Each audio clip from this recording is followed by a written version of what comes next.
Mantan Menteri Pendidikan, Kebudayaan, Riset, dan Teknologi Nadiem Makarim kembali menjalani sidang banding di Pengadilan Tinggi DKI Jakarta terkait dugaan korupsi pengadaan laptop Chromebook. Nadiem menyoroti uang pengganti 809 miliar rupiah dan menegaskan dirinya tidak pernah menerima uang tersebut.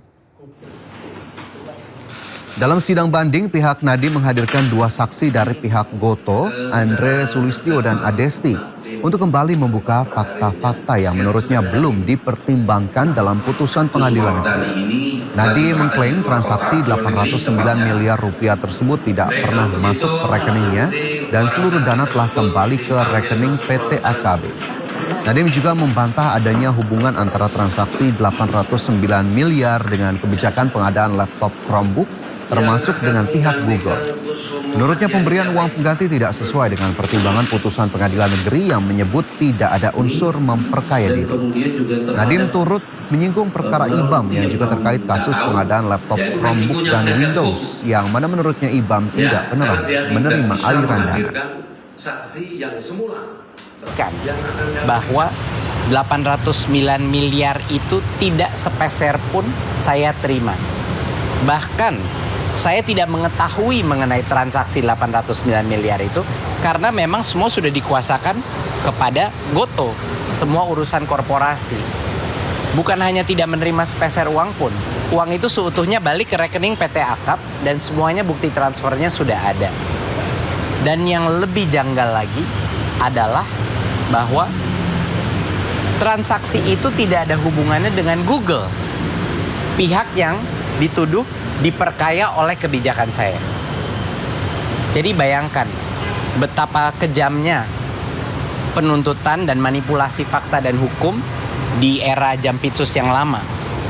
Bahwa suatu transaksi yang tidak ada hubungannya dengan saya, tidak ada hubungannya dengan Google, dicomot begitu saja lalu dijadikan tuntutan uang. Pemirsa, pendaftaran untuk masyarakat umum yang ingin menghadiri peringatan HUT RI ke-81 di Istana Merdeka telah dibuka. Aturan baru yang diberlakukan, pihak istana akan menyaring pendaftar hanya untuk yang belum pernah mengikuti upacara di Istana Merdeka.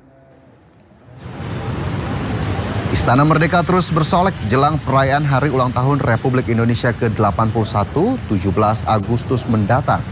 Tak hanya pejabat dan tokoh penting, masyarakat umum juga bisa menghadiri perayaan Hari Ulang Tahun Republik Indonesia di Istana secara gratis.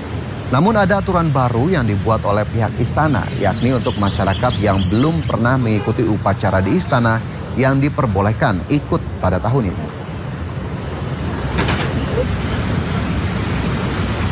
Majelis Ulama Indonesia mengharamkan hadiah dari uang pendaftaran lomba perayaan 17 Agustus. Pasalnya praktik ini dinilai tergolong judi.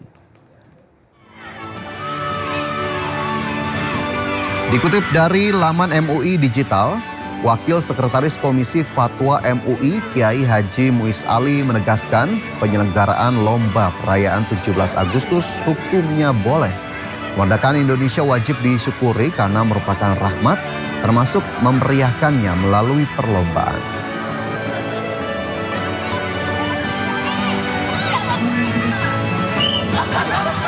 Pemirsa, kelompok Houthi menyerang kapal MV Tihamah saat sedang sandar di pelabuhan Bab El Mandab, Yaman.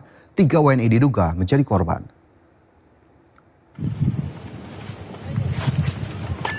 Dari sejumlah sumber di media sosial, rudal menghantam kapal komersial yang berlayar dari Oman pada Selasa siang. Kapal berbendera Tasmania milik warga negara Mesir ini diduga mengangkut peralatan militer milik Arab Saudi. Kemenlu melalui KBRI Muscat terus berkoordinasi dengan pihak terkait mengenai perkembangan insiden serangan, termasuk dengan perusahaan dan 2 ABK WNI yang selamat.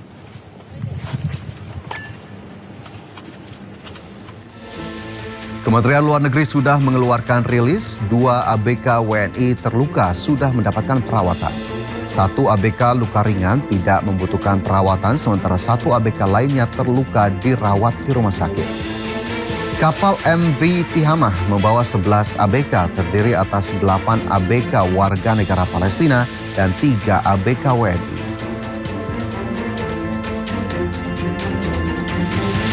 Sementara itu 1 ABK WNI masih belum ditemukan. Namun sejumlah kabar beredar, 1 ABK WNI meninggal dunia dan 3 lainnya yang meninggal merupakan ABK warga negara Pakistan. Kementerian Luar Negeri dan KBRI Muscat mengupayakan penanganan bagi ABK WNI yang terluka dan mempersiapkan fasilitas kepulangan. Sebuah pesawat tempur F-16 milik Angkatan Udara Turki jatuh di kawasan Yalova. Bola api membumbung ke langit saat pesawat tempur F-16 milik militer Turki jatuh di Provinsi Yalova saat menjalani latihan terbang. Sang pilot berhasil menyelamatkan diri dengan kursi pelontar. Pilot kemudian dievakuasi ke Rumah Sakit Provinsi Yalova untuk menjalani pemeriksaan. Kementerian Pertahanan Turki menyatakan pesawat mengalami gangguan teknis ketika menjalankan penerbangan rutin.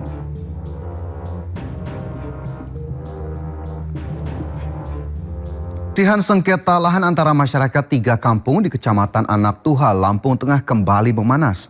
Perselisihan pun berujung pembakaran mes karyawan dan sejumlah fasilitas perusahaan.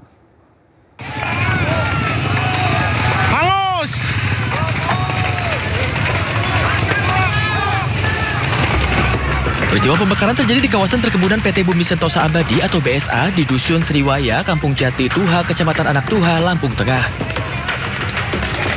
Sejumlah warga mendatangi kawasan perusahaan dan meminta seluruh karyawan serta penghuni mes untuk meninggalkan lokasi. Setelah karyawan dan penghuni mes meninggalkan lokasi, massa kemudian membakar sejumlah bangunan dan fasilitas perusahaan. Api membakar mes karyawan, gudang, 1 unit sepeda motor, tangki solar, serta 3 unit mobil milik perusahaan. Tidak ada korban jiwa dalam peristiwa ini. Aksi pembakaran terjadi akibat konflik lahan antara masyarakat dan PT BSA yang telah berlangsung selama belasan tahun. Ratusan aparat kepolisian dan TNI kini masih melakukan pengamanan di kawasan PT BSA. Dari Lampung Tengah, Lampung, Ferry Syaputra, iNews melaporkan.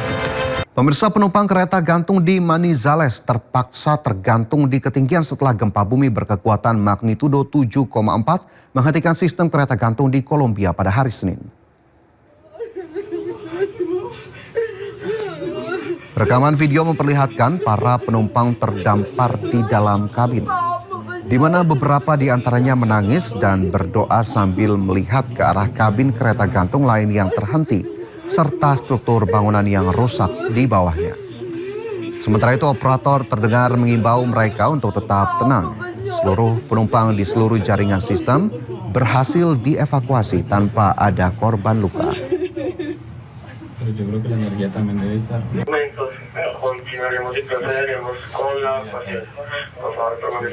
Pengadilan Negeri Jakarta Timur menggelar sidang pembacaan dakwaan jilid 2 terhadap Tifauzia Tiasuma atau Dr. Tifa pada hari ini.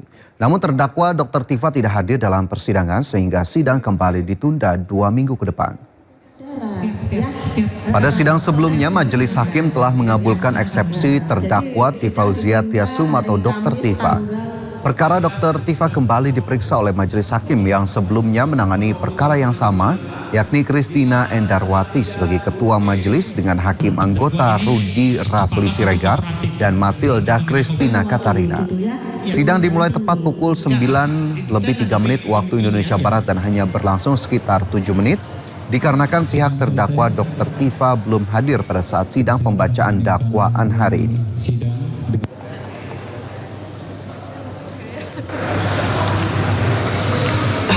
Dan pemirsa, untuk mengetahui informasi terkini kita terhubung dengan Anissa Rizkia di Pengadilan Negeri Jakarta Timur. Anissa, kenapa sidang Dr. Tifa ditunda pada hari ini? Ya Fajar dan juga pemirsa, kalau kita berbicara mengenai alasan mengapa sidang pembacaan dakwaan terhadap Dr. Tifauzia Tiasuma atau Dr. Tifa ini ditunda dan memang dijadwalkan pada pukul 9 waktu Indonesia Barat. Informasi yang kami dapatkan memang sejak tadi pada saat sidang dibuka oleh Ketua Majelis, dari pihak terdakwa Dr. Tifa ini belum juga hadir karena informasi dari pihak kuasa hukum Dr. Tifa ini masih berada dalam perjalanan.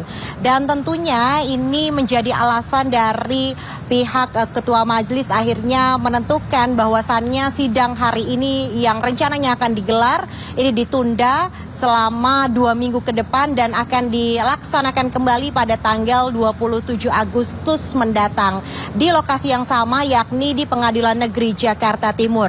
Nah, kalau kita berbicara mengenai kasus yang menyeret nama Dr. Tifa ini, memang kasus ini terjadi di kawasan Jakarta Selatan, namun mengapa akhirnya yang menangani kasus ini justru Pengadilan Negeri Jakarta Timur?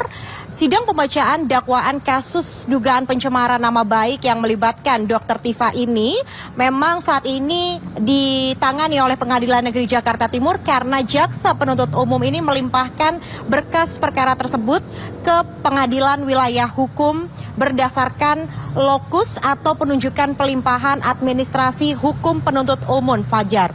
Meskipun sempat terjadi perdebatan mengenai kewenangan relatif dan juga lokasi kejadian, tim kuasa hukum dari Dr. Tifa menyebutkan bahwasannya ini juga menjadi cacat hukum dan pada hari ini akhirnya dari pihak Ketua Majelis menentukan bahwasannya karena pihak terdakwa atau Dr. Tifa ini tidak bisa hadir sehingga sidang pembacaan dakwaan terhadap Dr. Tifa ditunda. Sementara tadi juga kami menyaksikan bahwasannya tim kuasa hukum menyatakan bahwa pemanggilan untuk Dr. Tifa ini baru diterima sekiranya pada H-1 atau hari kemarin sehingga persiapan yang cukup mendadak ini membuat Dr. Tifa akhirnya datang namun memang tidak tepat waktu sehingga hal itu menjadikan dari pihak Ketua Majelis memutuskan bahwasannya agenda sidang untuk hari ini ditunda dan akan dilaksanakan pada 2 pekan mendatang.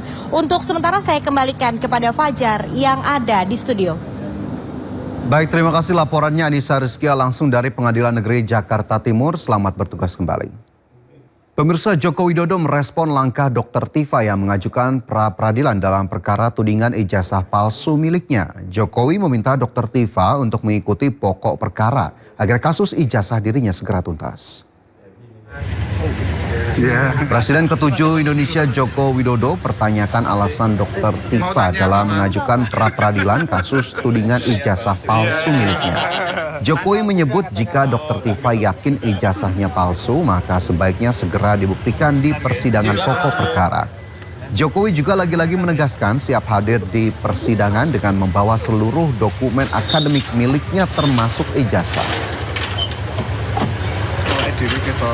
Ya kalau yakin 100% palsu, mestinya